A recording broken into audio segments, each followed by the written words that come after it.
As of early this morning, I spoke to a staff member who said there still hasn't been any communication from the top down, and that is not atypical, I'm told. So there's certainly some frustration. How this is all going to play out when they do get back together next week is obviously going to be interesting.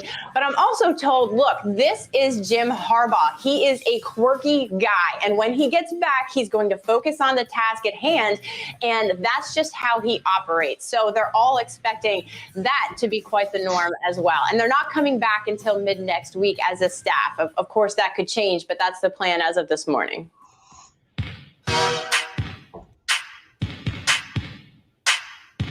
Heather Dinich, ESPN.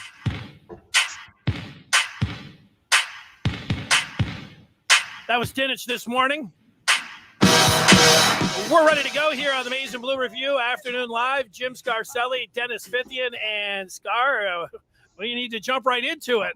It's been a very eventful 24 hours, if not week or month here, but it ends with the return of Jim Harbaugh for the upcoming season.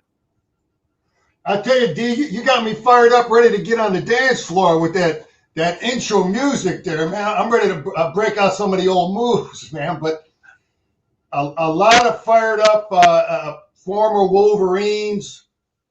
You know, we were texting the heck out of each other yesterday. You know, current Wolverines, future Wolverines are fired up because we got the right guy.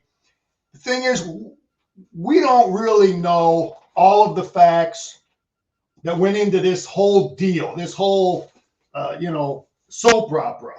You know, are we ever going to know the truth? What is it? What was the deal? Was it, does Jim did he always want to coach pro football? Was it the money at Michigan? Was it the NIL stuff? Is it the transfer difficulties that Michigan faces compared to Ohio State and Michigan State?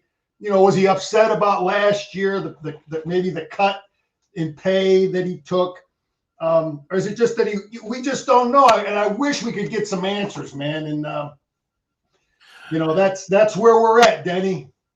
Well, maybe it's all of those things, Scar. And, you go in there and Jim Harbaugh wanted to listen. And, he thought that he had a verbal agreement. When you're talking about millions of dollars and, thinking that you have a verbal agreement, I don't know what was said. If I'd have, been on the line with him coming in for an interview, I know that previously, he was on a Zoom, kind of like we are now. There were also two other guys that had interviewed, there. One the day before. It was quite a marathon interview, like 8 or 9 hours. I've been in a, maybe a 20-minute, half-hour interview, maybe an hour, but never a 9-hour interview.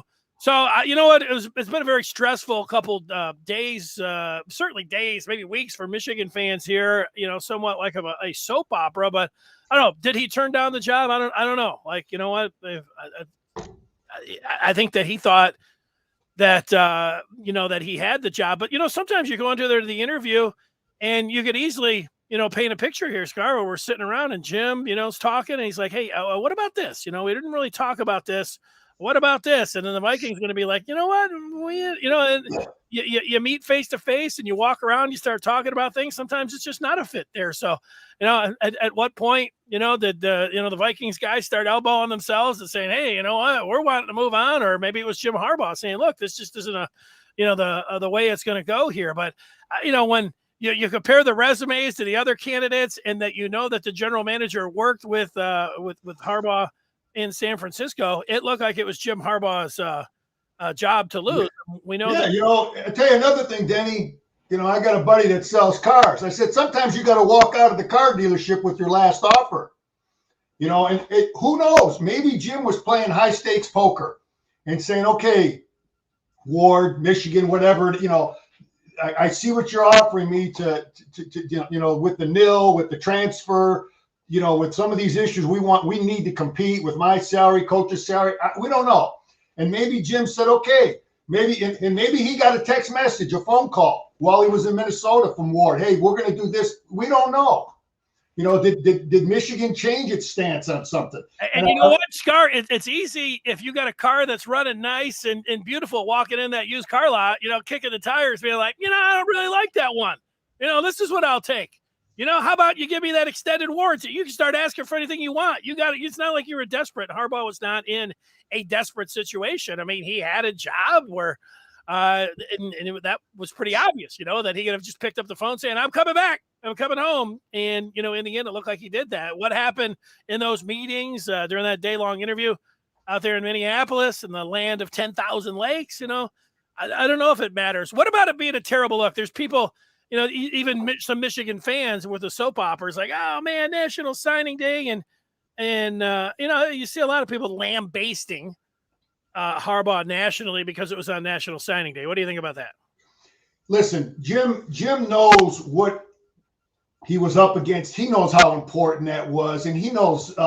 He went through the Texas A&M thing, or maybe he was when he was coming in as a freshman. I went through it, and he understands what he was doing to his assistant coaches and players, and we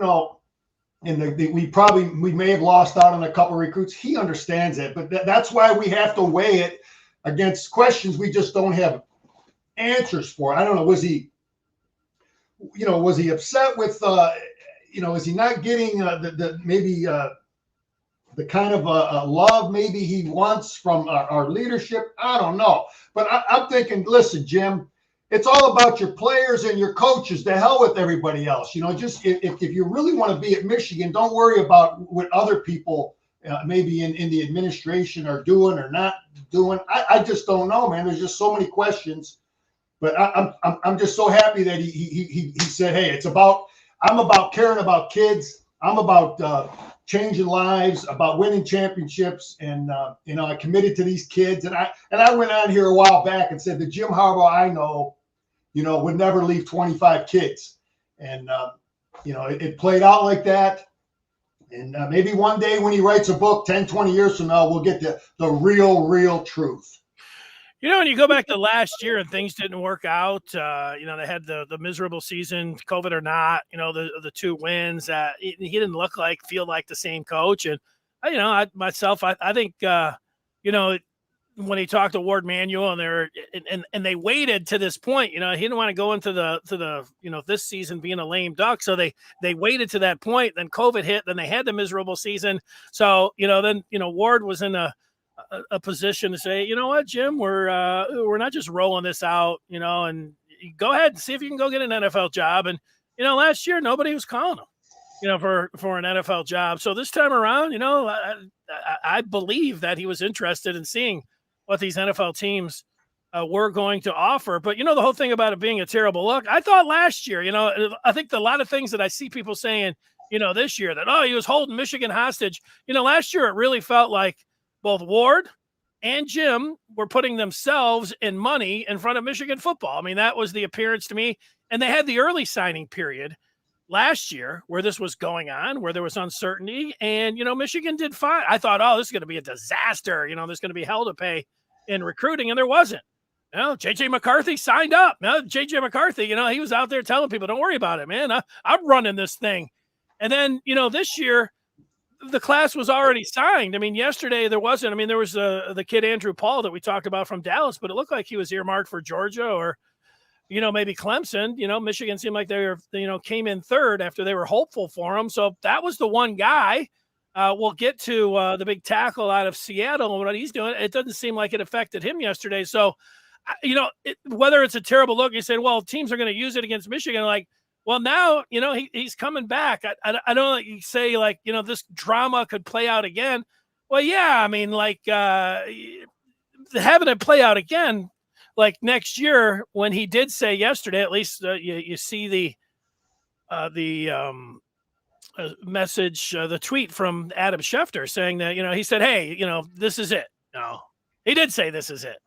So, the whole part about it being a terrible look, all right, it was a terrible look yesterday, but he's back. It didn't hurt recruiting. I don't know if he turned down the job. I don't know if they just didn't see eye to eye there. And then, Jim was expecting, like, you know what? And if Jim would have asked me, I'd have said, yeah, you know what, Jim, you're the candidate to beat. Look at those other guys. Those guys' resumes don't come even close to, So I'd have walked in there pretty cocky too, especially with a head coaching job, in my back pocket. I'd have just walked in there and said, yeah, I want this and this and this. And you know what? You guys are going to fall in line. Maybe he did that. He had the track record in the NFL where people said he was hard to work with. So I don't know how much he went in there to try to ease those concerns. Maybe he just thought he was going to be himself. And in the end, they're like, we don't want this. So, we don't know how that interview went. We would have all assumed that darn thing would have been hammered out and flying out there would have been nothing but shaking a few hands, because understanding the everything we talked about with the recruiting and the everything else is going on. So, yeah, we just don't know, Denny. But, people will probably continually try to use that against Michigan, that, your coach is always taking a peek. It's reality. But it gets back to why you gotta pick a school and a program.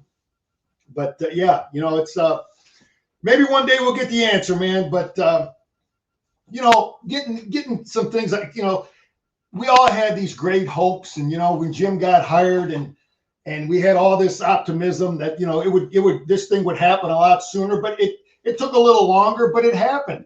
And Danny, I was just looking at, so people get an understanding of some of why it was more difficult, in my opinion, the time Jim Harbaugh took the job opposed to other head coaches that Michigan had. When Bo took the job, Ohio State was number one, but Michigan State was down. And then Bo wins that game and he gets his program rolling. When Gary Moeller got the job from Bo, Ohio State was kind of average. Typical Ohio State. Michigan State was decent. Coach Mo took it to another level. Michigan was loaded. We had players. Bo left it great for him. And Lloyd got it in great shape from Mo. Ohio State was we had John Cooper's number. Michigan State was very average going through coaches. Rich Rod got it at actually a pretty good time, and destroyed it. Bill Martin and him kind of destroyed it, in my opinion. And then Brady got it in even probably worse shape. But now Jim got it where Michigan State, their program was at the top of where they've probably been in 50 years. Ohio State's program had been at the top, 15, 20 years of top recruiting classes. So our biggest rivals when Jim Harbaugh got the job were at the top of where they had been in about 50 years. I just think people need to understand that. Why it's, I think his task may have been a little more difficult. Yeah, it's Michigan. We should be able to recruit and do all these things. But Michigan State's program under D'Antonio when Jim took over, Ohio State, with Tressel and Urban Meyer, that thing was just a machine. And they still haven't made mistakes up in Columbus so much. But Jim had he's finding a way where we're finally there where maybe we can start sharing, rotating wins versus the Buckeyes. If we get our program there the way it was under the Schembechler, Moeller, Carr years, where we kind of, win 50% of those deals and kind of get back to where we're beating Michigan State, 75, 80% of the time like we did under those Schembechler, Moeller, Carr years. That's what I'd like to see us get back to. But I understand the difficulties he faced. But I'm totally confident that our train is up and rolling. Michigan is definitely on the track to get back to where we were in that 40-year period. Yeah, well, look at some of the feedback here. That's some good stuff. I'll talk about how the landscape has changed. I think people understand, most of that thing here. Here's a Ricidi saying what you guys should be talking about, how Harbaugh and company are going to be able to get more than their fair share of five-star players now. Let's solve that code. That's from Super Ricidi in Metro Detroit. And, you can make a case that the recruiting field has leveled a little bit with name, image, and likeness. But, how far Michigan is going in there? Are they with everyone else when it comes to, paying the players? Nick Saban had a lot to say. I don't know if you saw that. He was in Mobile yesterday saying, this is all different. Now teams are, paying for their players. Well, you know what, Nick, you're paying your quarterback $1 million. And I don't know how many people believe I like Nick Saban and everything else. And I do think everybody's cheating and Michigan's not. And, that's been the biggest reason, that Michigan's been in their predicament. I think that's overplayed a little bit. And anyways, there's no excuses when it comes down to football. But when I hear Nick Saban over there making it sound like, oh yeah, everything's different now because teams are out there paying players. We never did that. And I don't believe that. I think there is a system. Yeah, he might not be in himself, but I think that there's some others. Scar, answer this one from Danny, let me address that 5-star. I think it's, hey, listen, when I was getting recruited and prior to this nil stuff, it's about, great education. A lot of guys care about which degree do they have at that school, play on television, comfortable with your players. Do they have a good team that can win a championship, maybe go to bowl, those things. But now we've got this the nil stuff and how do we get the 5-star kid? Well, it helps with winning. You can only talk so much. You can only recruit so much and sell your product so much. You've got to prove it on the field too. So that's why that win was so huge in that this championship team we had this past year. It was huge and saying, look, Michigan can beat Ohio State. We can beat them, and we can get to that playoff game. So you got to have a combination. You got to have the great education. We got to be able to compete with the nil stuff, and we should be able to be slightly better than average with all the wealthy alum that Michigan has that are ready, willing, and able to help. So we got to be better than the enemy on the nil. We got to be better helping our players get jobs outside of college when they do graduate. Ohio State does a great job of that, Danny. I don't know if we talked about that. But all those little things matter. You got to have a network to help your guys get jobs, be able to get guys in the NFL, have your nil stuff, have a great education, be able to compete on the field, put guys in pro. I mean, that's a lot of stuff. And all those things matter. And we got to be right there at the top so we can go. So our coaches can go head to head with Texas A&M and everything they're throwing out, and Alabama and Ohio State. You want to beat these guys. We just got beat by Georgia. And if you want to be able to compete with Georgia, you saw the athletes they have. You got to be hitting it on all cylinders with all those things I talked about. Our nil has got to be better than Georgia. You got it? Jimbo Fisher disputed all of the, that Texas A&M's throwing. They got the great recruiting class, and we're pulling in 5-stars left and right. Jason on the feedback here. Mason Blue Review. You want to leave some feedback? Leave the comments. We put them up on the screen. We read them. We'll give you our thoughts on what you have to say. Jason saying, how ironic that Harbaugh commits to Michigan on National Signing Day. I hope Michigan gets in line and approves the NIL advances like Texas A&M, who did have the #1 recruiting class. How about this coming in? This from Big T downriver, who sent me a text. He says, yesterday, he said it was a 9-hour interview with the Vikings, and that they filmed the interview. They wanted to use the clips for the video when they announced his hiring. And he said he hears that Michigan players and families reached out to the coach. Maybe while he was there. I don't know. I believe it. Trust me. That could have happened, man. Big time. Because, listen,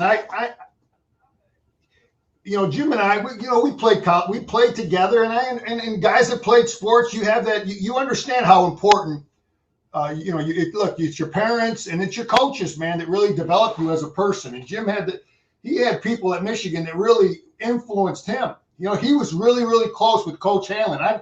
Jim Harbaugh will talk about Jerry Hanlon, forever. The guy was influential in his life. So it's the same kind of thing. Pass it forward, man. That's the old Woody Hayes line.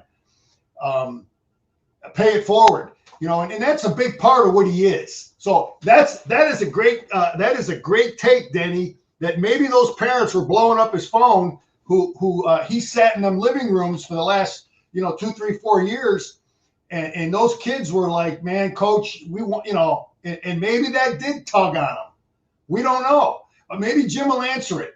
But I could totally believe that's a good take from that guy there, and that asked that question, because I guarantee you, when he was sitting there for those 9 hours, that phone was getting blown up by a lot of people, and if he chose to look at it, he was probably influenced. Yeah, well, for me, like if you're just tuning in here and watching this, with Harbaugh being back, I was looking at different candidates and going through them and saying, look, yeah, I don't think that Michigan was going to be able to get Pat Fitzgerald from Northwestern. I don't think they were going to be able to get Luke Fickell. I think those were the, top two guys that they should have tried to, pry away. But you know what? The best coach for Michigan right now is Jim Harbaugh, and they got the result. Even if you didn't like that, the drama and the soap opera and all of that. He's got a top 10 recruiting class.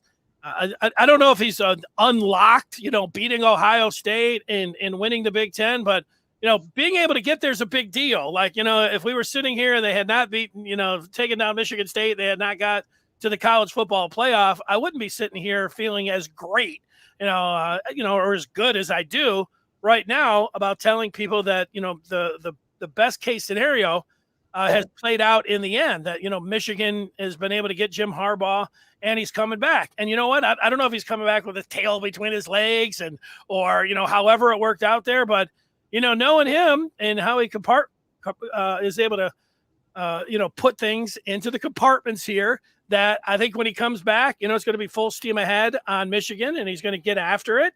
And I think when it comes to the recruiting, when it comes to the name, image, and likeness, and when it also comes to the transfer portal, where you have to try to get, credits to transfer. I mean, these are going to be some of the big challenges, especially that last one there. But, Michigan's got the best guy for the job here. I don't know. You can dispute that. I know there's other people that, are talking about the terrible look and, talking about his record against Michigan State or his bowl record or his overall record against Ohio State and what's so great. But you know what? This last season and, knowing what kind of coach he is, I think, if I could have handpicked what could have happened here, I would be sitting here today wanting Jim Harbaugh to be Michigan's head coach. I think that's the best result for the Wolverines. Danny, Jim Harbaugh will be fired up with an enthusiasm unknown to mankind.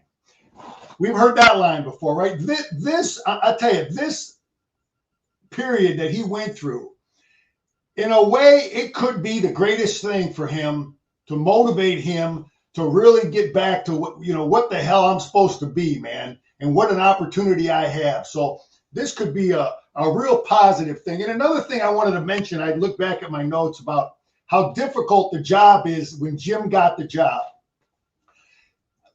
I was a teacher for 25 years. When I first started teaching, all we saw was kids wearing Michigan stuff, because they saw Michigan in the Rose Bowl back in the late 90s and the national championships, the early 2000s. Michigan, all the kids were wearing Michigan around our state. Maybe 10% were wearing green and white. When Lloyd got out and all that Rich Rod chaos, as the years went on, our schools, you start seeing more green and white, and it flipped. A 10, 15-year period, it made it harder to recruit in this state. So again, this championship it's starting the process. You're going to see more maize and blue in our state. It's not, that championship is not a one-year impact. It will have impact for many years down the line. Michigan is showing that they can be back, and it's going to help in recruiting. But I just wanted to mention that again, the challenges of the generation of people in our state, in the Midwest, who haven't seen Michigan win. They don't know about, the legacy that, older guys like us lived through. Yeah, the word I was searching for earlier was compartmentalized. For some reason, I wasn't able to say it. Yeah, I would tell people this also, and how it's played out. Michigan, in some areas are getting a lot of blowback and, talking about, how horrible yesterday was and, Michigan, Harbaugh abandoning the program and all that. We went over that a little bit, but, like here, if, I would expect if you're a Michigan State fan, that's exactly how that you would portray it. Or if you were an Ohio State fan, actually, if you were on the outside and you weren't a Michigan fan or a Harbaugh fan, I can also understand why people would do that. I understand in the national media if somebody would look at this and say, oh my God, what a jerk, Jim Harbaugh for doing that. I think I don't know about saying he's a jerk, but, being, I think, criticizing him is fair. So, in this particular situation, so don't, be upset about that, Michigan fans. You understand that if you're on the other side, you'd be doing the same thing. That's just part of the game. in the end, you're able to get the guy, and he's coming back here, and Michigan's in a pretty good situation. And there's some fans that I think that hedge their bet because look, it looked like he was gone over the last couple of days. So they start saying things and running their own mouths about and it's okay to come back. You don't have to sit there and hold a grudge on it. And Michigan's got a pretty good schedule next year, and they got pretty good offense, pretty good team coming back. They found the right defensive coordinator here. I think they can compete for the Big Ten, and that's what we're talking about. People say, well, what about down the line in a couple of years? Let's just, let's stay focused on next year right now. They're in a pretty good situation. And, when it comes down to it, they've got the right guy to get in there with the name, image, and likeness, and also with the academics, with the transfer portal, the overall recruiting, and being able to go out there. He put together a pretty good staff last year, that was able to, help him, finally get to that Big Ten championship. So you should feel pretty good if you're a Michigan fan and understand that people are going to be coming after you a little bit. Yeah, there could be a positive thing that comes from this, man. Jim's rejuvenated optimism and total dedication that this is Michigan. This is where I'm going to be. And, yeah, there's going to be some outside people taking shots, but I guarantee you, Jim's going to get back to focusing on the main thing, my assistant coaches and my players and everybody in Schembechler Hall. And they're going to get in that bunker, and they're going to focus and work toward building that next championship, man.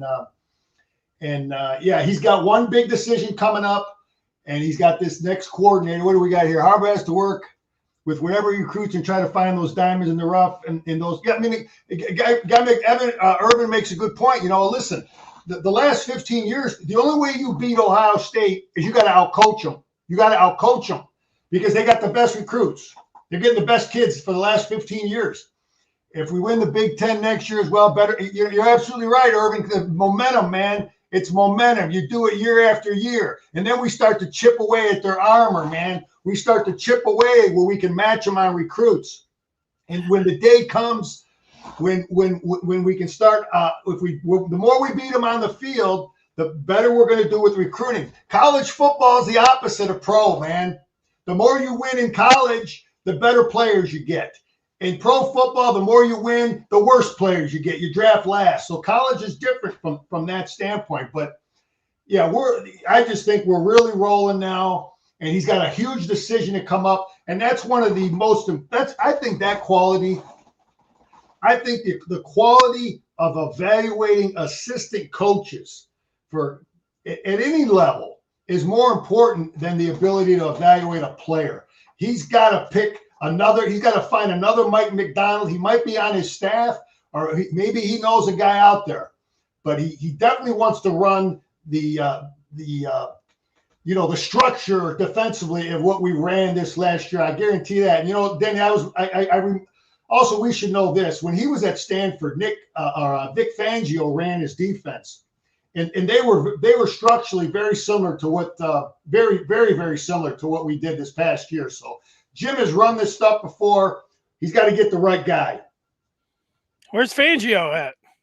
Fangio just got fired from the Denver Broncos. He was the head coach. Right. Yeah, maybe he'll come back. The Tampa Bay Buccaneers ran a 3-4 defense. Larry Foote Jr., I know he could end up following Byron Leftwich to the Jacksonville Jaguars, and that's what most people think. But, Larry Foote, who played at Michigan and who also is a Detroit native, sometimes guys want to come back home. He would look pretty good as a defensive coordinator. He also has that Super Bowl ring that I've seen. So, having Larry Foote Jr.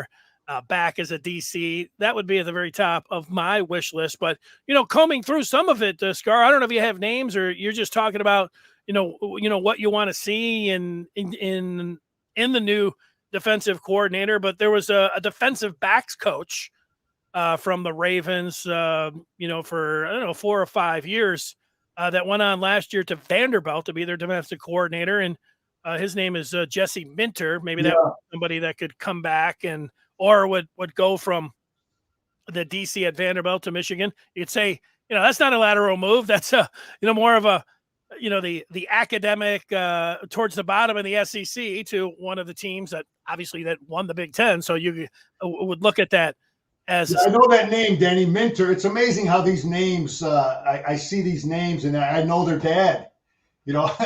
Rick Minter, his dad, was a really, really good football coach. He was the head coach at Cincinnati. He was one of the guys that really started building Cincinnati. But you mentioned Minter, worked with the Ravens, knows the system. Maybe him and Clinksdale could be a great team. Let this Minter guy work the outside backer guys, the Hutchinson Ajabo position. Let Elston work the inside guys. That's a nice transition because it's the Raven defense again. Hammered away at that. Larry Foote, that's a stud Michigan guy there, man, out of Pershing High School, the pride of Pershing High School on the east side. And what a player he was. He's got a couple championship rings. The guy's got a Big Ten championship rings. He's got as a player with the Steelers, and he's got one as a coach with the with the Buccaneers. So yeah, that guy going into a living room, you kidding me? With all that jewelry, I think he might have been a Michigan captain. Yeah, those are the decisions Jim has to make, man. Those are tough, but I definitely really, really want to see us, continue this structure defensively because it was a huge factor in our success.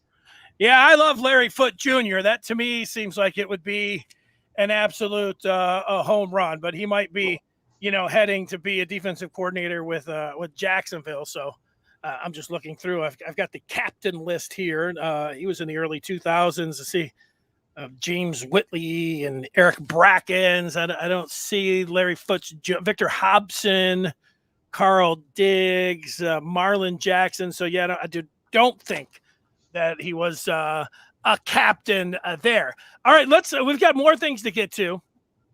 Irvin talking about McCarthy being the starter. I know we got a lot of things that we will be talking about, all the way through. Michael saying pay Jim. We do have that part that we'll see what he ends up getting. There had Ward Manuel, who was roundly criticized the last 72 hours before last night about, what are you doing here? Your job is to keep Jim Harbaugh here. And, there was some talk that, he was, lowballing another incentive laden, type contract. And, that was freaking people out. But, Ward Manuel has been able to get through this and, he's come out looking pretty good. Got a thought on that?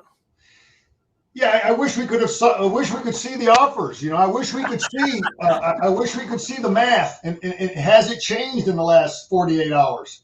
I wish we could see. Is the university going to take a different stance on transfers? Michigan State just brought a top kid in from Illinois, big tight end. He was their best football player. Could Michigan have brought that kid in? Good question, Scar. Let me ask you. I don't know. So I don't know. Well, I want to ask you. You went to Michigan, so there's a lot of Michigan alums that I talk with when it comes down to the academics. They seem to have strong feelings when it comes down about it. Would you like to lighten up the transfer credits that would allow Michigan to be able to hit the transfer portal with more ease for the football program, but it might affect their overall standing in that U.S. World and News report, that always has Michigan, this year in the top 3 as, the third best public institution in the country. If that ends up dropping them down a little bit, would you be in favor of doing that? Well, I haven't thought about, how that might affect ratings. Those are tough questions. Listen, right. Listen, in recruiting, Michigan's great academics for 20% of the kids, it helps us. It helps us when we're recruiting all these kids around the country. For 20% of the kids, it probably hurts us because we can't get them in. Or, that can be an issue for maybe 20%. 60%, it's probably irrelevant because they can come in and they're gonna go to whatever, they got a lot of options to go to any type of schools. And maybe academics at Michigan State or Purdue, it's all the same to them. but some guys really want that great or something different that Michigan offers. So as far as that argument, it helps you for the really highly motivated academic kid. It hurts you with guys that maybe Alabama or LSU can't get them in. And I firmly believe that's why Brian Kelly went to LSU. Danny, that's off the topic. That's what I believe. I think he went there. It's not really off the topic, because Notre Dame, whatever it comes down, people with academic standards and everything else, and where the playing field is, I think it is easier to get, from my understanding, to get people into LSU than it would be to Notre Dame. And that 20-20-60 model that you put out there, I don't know if it now puts into play the transfer credits with players in the transfer portal. Maybe that 20-20-60 is not like that anymore, because Michigan has this hurdle when it comes to transferring credits in. I don't know. I don't want to get too upstream with that. Let's get to the recruiting spotlight. We come back. We've got more to get to, including some basketball, the Memorabilia Minute, and of course we can talk more and read your feedback here when it comes down to Jim Harbaugh. National Signing Day, oh, by the way, was yesterday, and Michigan is still in on this 5-star defensive tackle from Seattle, and he's down to 6 schools. And what he had to say here, Scar, let's see if you can see this here. Josh Connerly Jr., he put out this tweet recently here, the day before signing day, as you can see the stamp on there, from January 31st. Not committed anywhere, and I won't be signing February 2nd. So he wasn't signing yesterday. See y'all in March, with a big smiley face. Now, this was the one, that Michigan was still in on. If Connerly Jr. yesterday made the decision, let's say, to go to Washington, and Michigan fans would say, you know what? Harbaugh's dalliance there with the Vikings and hurt them because they could have got Connerly Jr. Well, in this case, that's not true. Yeah, hey, that kid is luckily he hung on. He's not ready, but we didn't miss out on a big defensive end. And I think the linebacker, running back kid went to Georgia, right? We're in on 2 other guys, I'm pretty sure. Yeah, well, Devontae Henry went to Oklahoma. I don't know if he was committed, but, he was looking elsewhere. It sounded like, that, he was gone no matter what, if Harbaugh stayed around. Look, there's no question there's a downside, to what happened yesterday. It can have a residual effect, but listen, we just win and love our players up, get them in the pros and graduate them. Our graduation rates are one of the best in the country. But, the Connerly kid is definitely a big-time kid. He's going to wait. I don't know what he's waiting on. Maybe the nil offers are starting to stack up, and he's playing them against each other. We don't know. We don't know what kind of phone calls he's getting. But it's good that he hung on, because Michigan still has a chance with him. And I guess that's I know the kid from Dexter, he was supposed to say something pretty soon, right, Denny? Yeah, he's for next year. He's making an announcement this Saturday down at Dexter High School. Cole Cabana, the super speedster running back. So, and it sounds like, at least I saw Zach Libby put in a forecast. He is our recruiting editor here for the Maize and Blue Review. He put in a forecast for Michigan. Here's the rankings from Rivals here after the smoke cleared from yesterday. Texas A&M. Jimbo Fisher said, don't believe what they're saying on those message boards about the name, image, and likeness. That's my Jimbo Fisher. Nick Saban was talking about he didn't like the name, image, and likeness. Teams buying players right now. We'd never bought any players. I didn't see if Kirby Smart or Ryan Day had anything to say. 3 and 4 Texas with a good recruiting class there. Notre Dame, Penn State. James Franklin hauling in a top 7 class. Oklahoma being able to do it with Brett Venables. There's Michigan, number 9. Yeah, how about Texas, Denny? $50,000 a year for every offensive lineman. $50,000. You heard about that, right? Well, no, I didn't. No. Yeah, that's the deal they got. You go. There's a big alum. I think he played offensive line there, and every kid that plays offensive line is getting $50,000 a year. Nick Saban's you're a joke talking about it. Yeah, of course he wants to keep it like it is. Anytime you're monopolizing a system, good point, based on the rules that you've been dominating on for the last 10 years, yeah, you don't want no changes. Of course he doesn't want any changes. He's not happy what's going on with Jimbo over there and all them Texas A&M alums stepping up, anteing up. And I don't know. I see where we're at. It's definitely we brought some good athletes in. That's a good number. We're right there, man. We got to, there's a slight difference with Ohio State's talent. A few more 4 and 5 stars kids, but hey, we got to coach them up, man. We got to do what we did this past year. You got to out-coach them because right now Ohio State's there, and until they start having some bad luck, we've talked about it. The first step is firing coaches. They did that. They got new defensive coordinators. So we beat them again. Maybe they'll fire some more guys, and pretty soon maybe they'll look to fire Ryan Day. Then we're really making progress, Denny. Then we start to get Michigan up to 2-3 in the country and get Ohio State down and get these other people down. But you got to beat them on the field, and you got to beat them on the field with the nil, with the recruiting, everything. You got to. So the battle is hitting from a lot of fronts. Yeah, no question. And it's, now it's land, sea, and air with the name, image, and likeness and the transfer portal and everything else. That's what it is, baby. There's Indiana surprising, putting together Coach Allen there, a top 15 class, just looking for some of the other Big Ten teams. And there's Michigan State at 22, Mel Tucker. And I know a lot of Michigan State fans, they're also saying, you know what?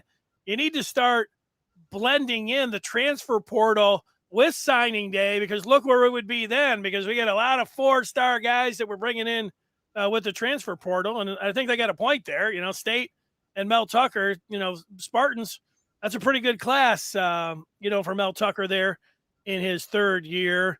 Iowa 28, Purdue 32, Maryland sitting there at 35, Illinois, Nebraska, Rutgers down at 43. But yeah, I think right now they do a recruiting ranking for high school kids, and they also do a ranking for transfers, right? We have 2 separate rankings. There you go. Yeah, I think it's good that they're separate. I like to see, if I was a high school coach, I want to see how many they're signing. And but Michigan State's done well with it. But I'm wondering, they got $500 a crack every month for every football player. That's what the rich guys donating. That's a factor in recruiting. And I'm wondering what they gave that tight end. This kid left Illinois. Really? You're the best player at Illinois with Brett Bielema getting things going, and you're going to pack up and go to East Lansing. What happened in that phone call? How'd that play out? Let's PayPal you over. I mean, it's legal to do now. Whatever. Yeah. We got it right here. Whatever you need, you want a bag of cash, whatever. Michigan did. I mean, it's legal to do now. So I mean, I'm not laughing about it. Good job. If you're able to. Danny, we're talking about, but that's what I'm wondering. That's what I'm wondering. How big an issue what we're talking about. I wish Ward and Jim would give us an idea of where the heck Michigan is with this, and how our coaches, are our guys going into them living rooms with wallets loaded, or are we empty? I want to have what the enemy has.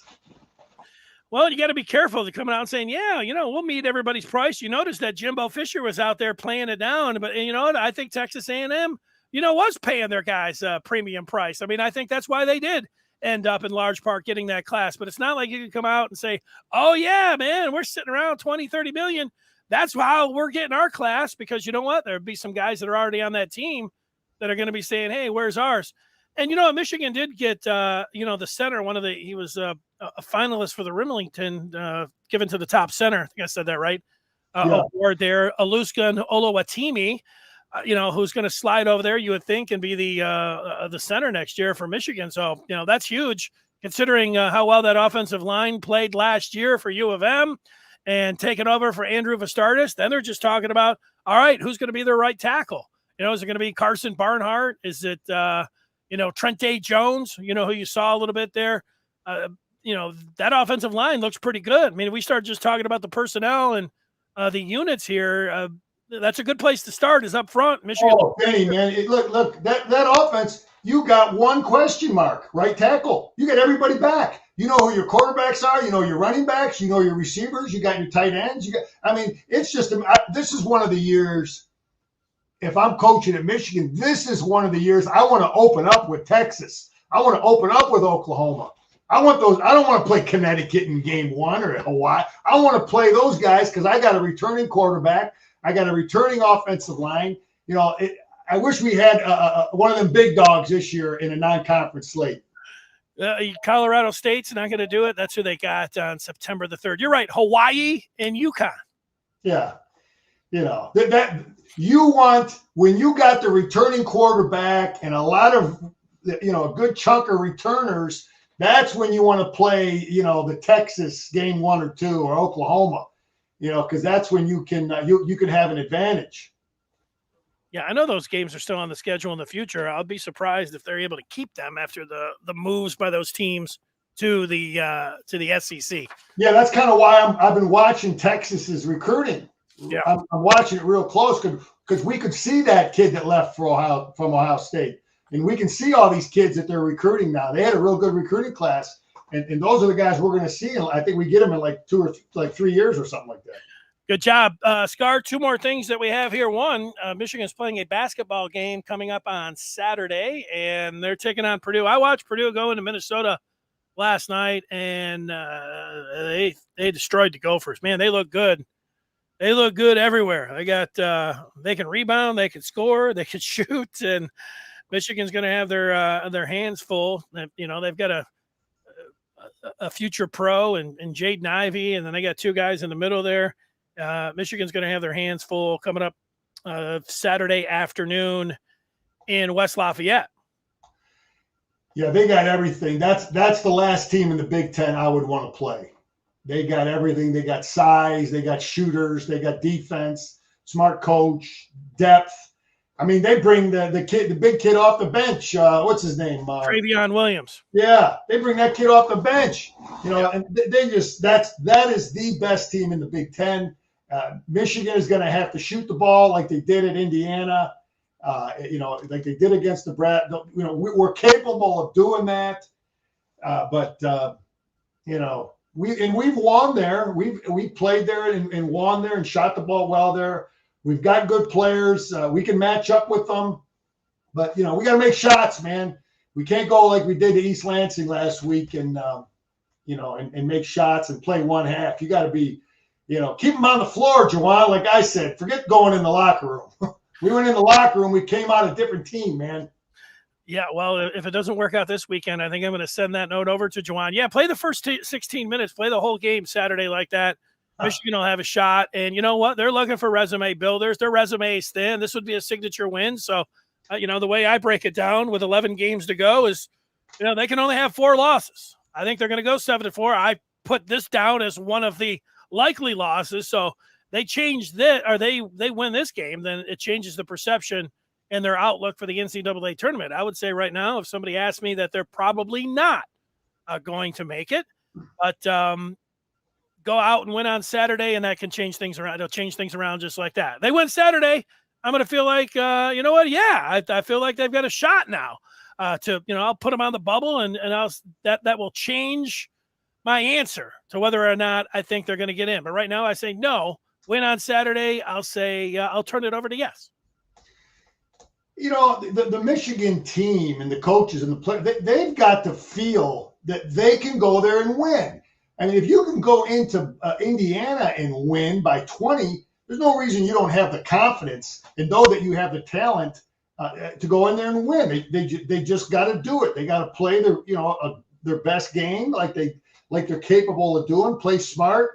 The coaches I think the coaches are doing a good job with developing these young kids. Hopefully they're all back, but you know, we can go there and win, and that would be a huge win, man. That would be huge, you know, beating a team like that on the road. All right, Scar, it's time for the Memorabilia Minute, and I have something if you don't. You know, I don't actually have a item, but I'm going to just tell a quick story because it's so reminiscent about what we just went through, what our players were going through. I remember, I may have talked about this before, but I remember after my freshman year, it was right around this time. and Texas A&M was throwing a boatload of money at Coach Schembechler. And I just remember the feeling as a player, you know, and all the people involved with it. But and then years later, you know, I worked with Coach Bo, and but years later he explained, and I always use this line, and when I talk to people about, you know, why is it so important to make a lot of money or having peace of mind? And Bo used to say, you can only eat so much steak.